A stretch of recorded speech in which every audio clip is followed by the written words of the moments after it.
you were assigned it, did you know that they would be actually performing it? No, there I'll take a little bit of credit for, although you may not see it this way. But I do remember talking with Norman, who paid us, I believe, $300 for the song. And that's fairly accurate, if not totally. Was that The whole way thing. below He the said that going was rate? what we were going to get for it. He But a didn't piece have- of the publishing. Yeah, well, no, it was all the publishing at one point. Well, we won't go into that, how CBS screwed us. But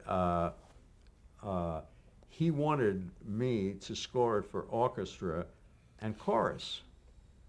And I said, and he had, I think, a few $100s left over. I said, Norman, you can't even rent a studio for an hour at this. And I suggested, I'm sure everybody else tells the story their way, but I know this to be true. I said, when I was a kid, one of the happiest moments of my life was when we sat around the piano when my mother played piano. My parents used to scrap all the time, but that's beside the point. But when she sat down and played her piano, we would all sit around and sing the pop songs of the day. And many families did that. I mean, that was Yeah, people used to play yeah, piano then. Sure. And that was a very strong part of my childhood, and I suggested that. Why don't they just stand around? You don't know who's playing. It was me playing, actually, but you don't know. Oh, no, he's sitting next to, it looks as though he's playing. I can't remember. It looks as though she's playing. It doesn't? But it was me playing at the beginning, which went on for a year until they found out they had to pay me. And then they brought in somebody else. And then they also found out that they had to pay for the usage of it twice, so they hired somebody else. Well, actually, a friend of mine, Roger, know him very well, wonderful composer, and he wrote an end title to it. Is But it that- Callaway? Is it Callaway, Roger? I forget.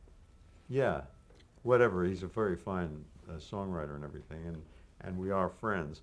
But the reason they did that was because they could own that copyright totally, and they couldn't own ours. That was not the deal we made. You mentioned that you eventually didn't own the publishing rights. How did that happen? No, we did. I just mentioned before. Well, it's actually a point that is legally challengeable. When CBS bought it, and since this is archival, and imagine people are going to be seeing this long after we're gone. Oh, yeah, sure.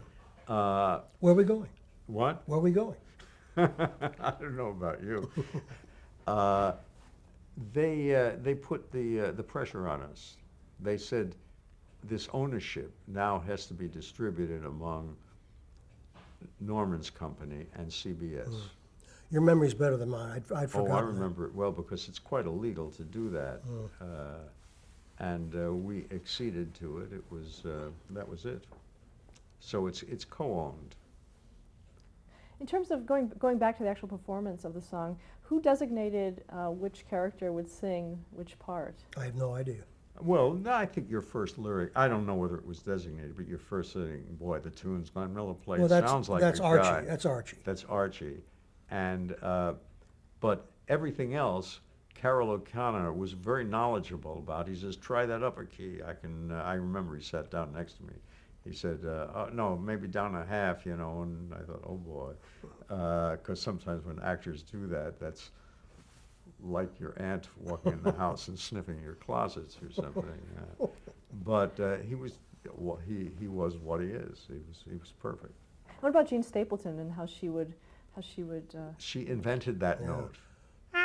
She was wonderful. Yeah, she was wonderful and is a very nice woman. In many ways, she made that show work because she played against what Archie did in a very fascinating way. How she disapproved of him and loved him at the same time.